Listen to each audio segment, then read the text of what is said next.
que o primeiro projeto de varejo online foi há 20 anos atrás, quando a Amazon tinha 3 anos de idade. E a minha dificuldade para convencer as pessoas da importância do digital era enorme. Até mais recente também era muito difícil. E hoje eu me dedico a trabalhar em projetos de inovação e implementação de modelos de e-commerce para as empresas. E eu sinto com essa pandemia que todas as empresas de uma hora para outra começaram a virar startups. De encontrar formas de fazer as coisas mais rápido, de forma mais eficiente, né?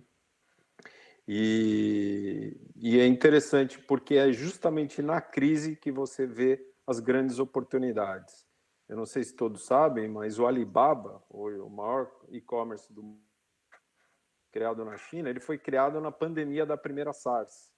Então, grande sucesso deles.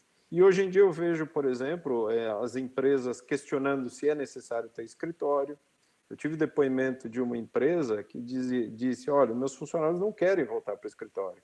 Eles tinham alguns tinham locomoção de mais de 1 hora no trânsito, ficavam mais de 1 hora no trânsito por dia, perdiam 2 horas do seu dia. Hoje estão produzindo mais felizes. E então uma outra dinâmica que a gente vê aparecer forçada por essa pandemia, né? O e-commerce ele representa pouco para a gente, mas a gente teve que de um dia para o outro fazer essa transformação, como a gente brincou aí, né? Mesmo tem um monte de meme falando nisso. Foi muito rápido essa transformação que a gente teve que fazer. Pode ser pelo app ou pode ser pelo próprio WhatsApp, né? Então a própria força de vendas, o pessoal de crediário tiveram que se reinventar muito rápido nisso para conseguir atender o cliente, né? Nossas lojas são muito concentradas no interior, então também não tem tanta facilidade assim com o uso do e-commerce, né? Então o WhatsApp foi uma ferramenta boa. O próprio app, a gente fez várias adaptações para ficar o mais fácil possível, né? Para que não complique, não tenha né, problema de a pessoa usar. Realmente, esses foram grandes mudanças que a gente fez no planejamento.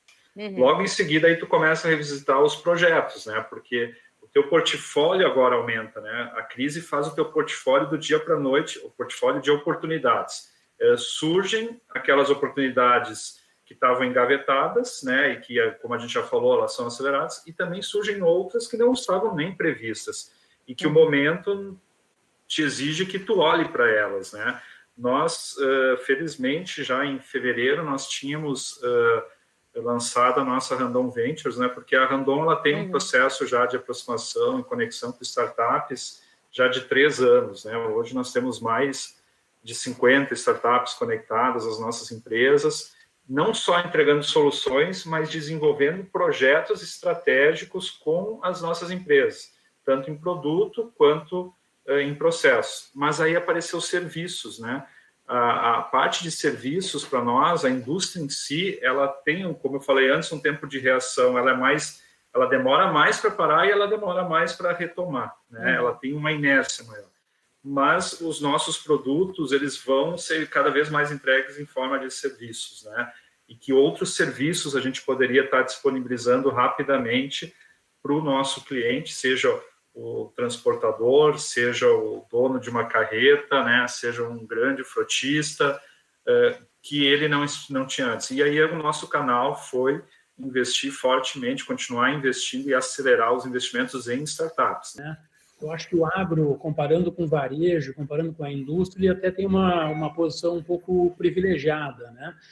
Basicamente, assim, pensando em termos de Brasil, que momento essa pandemia chegou, foi no momento de final de colheita da maioria das commodities brasileiras, né? A soja, o arroz aqui no Rio Grande do Sul, né? Então, assim, as grandes commodities elas estavam numa fase de colheita e que não é o momento mais complicado, o mais complexo está em outros momentos. Então, de uma maneira geral, não houve um impacto muito grande. Eu dou exemplo, estou aqui falando como comissão de inovação da Farsul, represento os produtores, e eu sou produtor, então eu te falo que eu colhi meu arroz e minha soja há 2, 3 semanas, já no auge da Covid, né? E lá na fazenda não havia muita preocupação, o pessoal estava andando, estava encaminhando a soja lá para a processadora, ou seja, a Camil Alimentos ali em Camaquã, ou na 300, assim, estava funcionando, estavam recebendo o grão, não havia muita preocupação. Então, eu diria assim, no geral, o impacto é muito menor do que em outros setores. Chegou o momento, ou eu faço, ou eu estou fora, porque agora eu não tenho mais como servir no restaurante. Ou eu faço a teleentrega, né? Eu estou fazendo essa analogia, não vou contar o nome do restaurante, não me pergunte, tá? Não vou contar, mas são vários aqui em Caxias do Sul. Né? Vários, né? Desculpa, pode complementar. Não, mas só para fechar, então, a questão da mentalidade vai ser o grande impulsionador. E o Pimentel falou um pouco isso, né? Não é que eu já não sabia que eu tinha que fazer, não é que eu já não sabia que existia tecnologia, não é que eu já não sabia que existia oportunidade, mas não doeu tanto até então. Agora doeu. Agora, ou eu me reinvento, ou eu não consigo gerar novas receitas. Né? E na indústria, especificamente, só para falar um pouco desse segmento, que é um pouco diferente do varejo, né, Priscila? Na indústria, a gente aprendeu a vida inteira a entregar bens de capital, entregar aquilo que a gente produzia na forma como a gente entendia. E hoje nós temos que entregar isso empacotado num serviço. O meu cliente não quer comprar só a carreta. Ele quer comprar uma carreta que converse com ele e que diga quando ele tem que trocar a roda, quando ele tem que trocar a suspensão, para diminuir o custo de operação dele. Essa questão de mais gente usando, pode ser com idades ou pessoas, no geral, usando mais a tecnologia, está exigindo que a gente fique cada vez mais fácil, sim, mais ágil, né?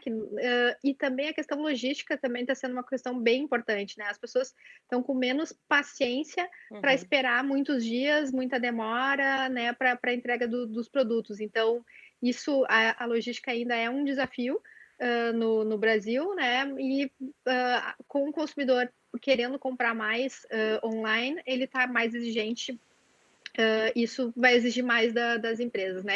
Mas também dá para ver que oportunidades, né? A gente está aqui falando de oportunidades de negócio, então quanto melhor a gente fizer esse trabalho, acho que é bom também.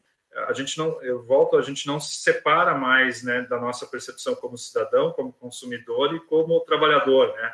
A gente tem as mesmas necessidades. Então, só que dentro da empresa, da indústria, do varejo, a gente tem a capacidade de poder tomar decisões de oferecer coisas diferentes. Até coisas que eu gostaria de receber do outro lado se eu fosse o consumidor. Então, eu acho que isso vai continuar e vai perdurar. Depois que eu sempre brinco nesses ecossistemas de inovação, e a gente criou um ecossistema de inovação bem interessante aqui na região da Serra, depois que o cara é picado, é fisgado por isso, ele só relembra, ele traz de novo aquilo que ele já era. Né? Então, vou pegar o nosso exemplo aqui. Essa região é uma região de empreendedores, mas que são empresas gigantes, são empresas que foram crescendo e que, com o tempo, ela vai se distanciando da ponta. Então, o que as startups nos ajudaram, esses processos nos ajudaram a entender de inovação? É nos aproximar. Nós somos empreendedores, nós sempre fomos empreendedores. Só que a forma de empreender agora é outra. Em relação às startups, eu acho que dá uma seleção também, porque o investidor, dado essa situação, acho que fica mais criterioso, né? Então, aquelas startups de PowerPoint, muita buchitagem ali, eu acho que elas ficam penalizadas nesse momento. Talvez a gente precisa menos escritórios e mais pontos de encontro, né? Porque para a inovação, o mais importante não é o escritório.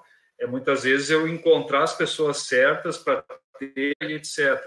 E a gente tem muitos espaços dentro das nossas empresas que são escritórios, não são pontos de troca, né? Talvez é essa a inversão, transformar escritórios em pontos de encontro, onde algumas vezes por semana, em alguns momentos, eu vou lá porque eu vou encontrar a Priscila, eu vou encontrar o Pimentel, o Sandro, o Donário, e ali vai surgir uma coisa legal.